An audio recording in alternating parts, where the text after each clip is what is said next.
ओम नमो भगवते वासुदेवाय। मार्गशीर्ष माह, जिसे अघन मास भी कहा जाता है, भगवान श्री कृष्ण का प्रियतम महीना है। इस महीने के कृष्ण पक्ष में आने वाली एकादशी उत्पन्ना एकादशी के नाम से जानी जाती है।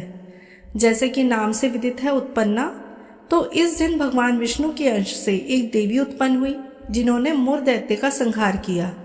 भगवान विष्णु ने इस देवी का नाम एकादशी रखा। सभी एकादशियों में पहली एकादशी मानी जाती है, अतः जिस किसी को भी यदि एकादशी के व्रत प्रारंभ करने हैं तो पहला एकादशी का व्रत आप उत्पन्न एकादशी से ही प्रारंभ करें। वैसे तो कोई भी व्रत यदि आपको उठाने होते हैं तो शुक्ल पक्ष से लिया जाता है, परंतु एकादशी का व्रत प्रारंभ करने के लिए यही अघन मास के कृष्ण पक्ष में आने वाली उत्पन्न एकादशी ही सर्वोत्तम मानी जाती है। इसी व्रत को सुदामा ने भी किया था, जिसके प्रभाव से राजपाट धन संपत्ति की प्राप्ति हुई। अतः यह व्रत पूरी श्रद्धा भक्ति से करें तो स्थिर रूप से लक्ष्मी प्रदान करने वाला होता है, भगवान श्री कृष्ण की भक्ति बढ़ाने वाला है।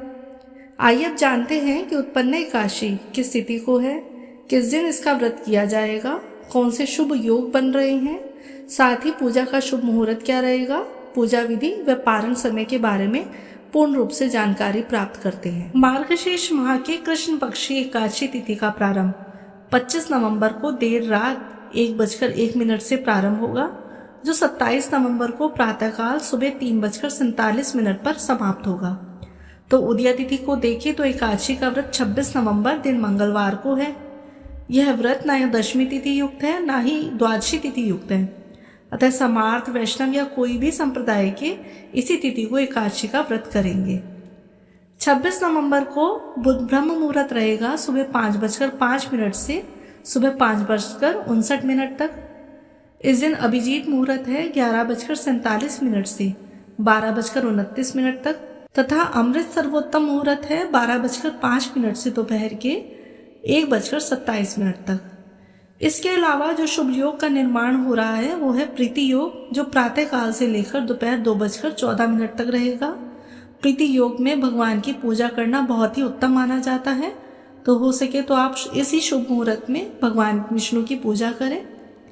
इसी दिन जो अशुभ मुहूर्त है उसकी बात करें तो राहु काल रहेगा इस दिन दोपहर को 2:46 से शाम 4:05 तक, तथा गुलिक काल रहेगा दोपहर के 12:08 से दोपहर के 1:27 तक। प्रातःकाल पूजा का मुहूर्त रहेगा सुबह 5:32 से सुबह 6:53 तक, तथा शाम की पूजा का मुहूर्त रहेगा शाम को 5:24 से शाम को 6:45 तक। एकादशी व्रत का पारण अगले दिन द्वादशी को 27 नवंबर दिन बुधवार को किया जाएगा।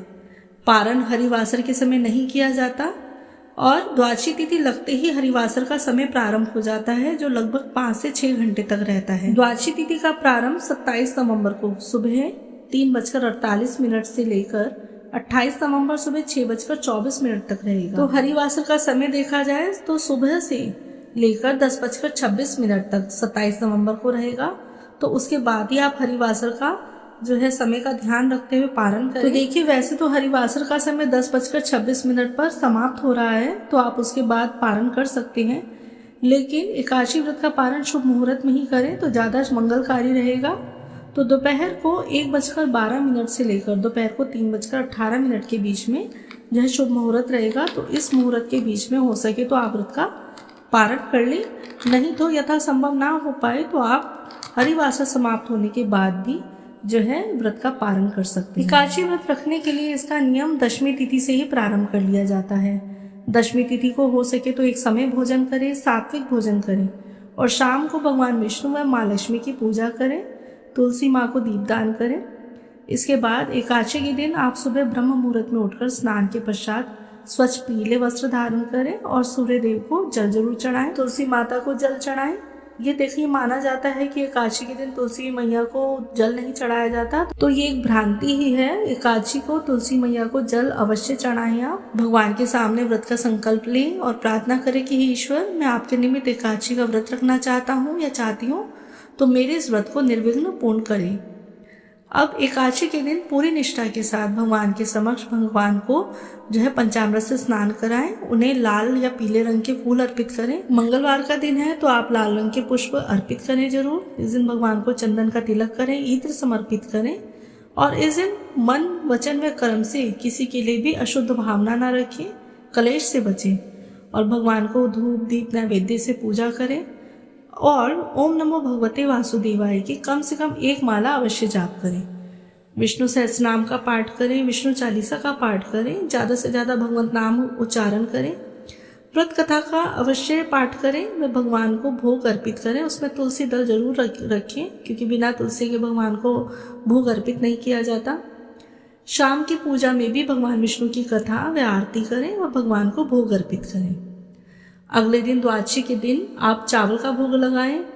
इस दिन पारण करने से पहले आपको जो है सात्विक भोजन ब्राह्मण के निमित्त दान करें, यथाशक्ति दान दक्षिणा दे, उसके बाद ही आप शुभ मुहूर्त में व्रत का पारण करें। तो ये थी उत्पन्ना एकादशी को लेकर संपूर्ण जानकारी। हमारे इसी चैनल पर व्रत कथा का भी वीडियो अपलोड होगा तो आप उसे जरूर जो है देखें, उसे सुने। इसी जानकारी के साथ मैं वीडियो को विराम देती हूँ। हरे कृष्णा।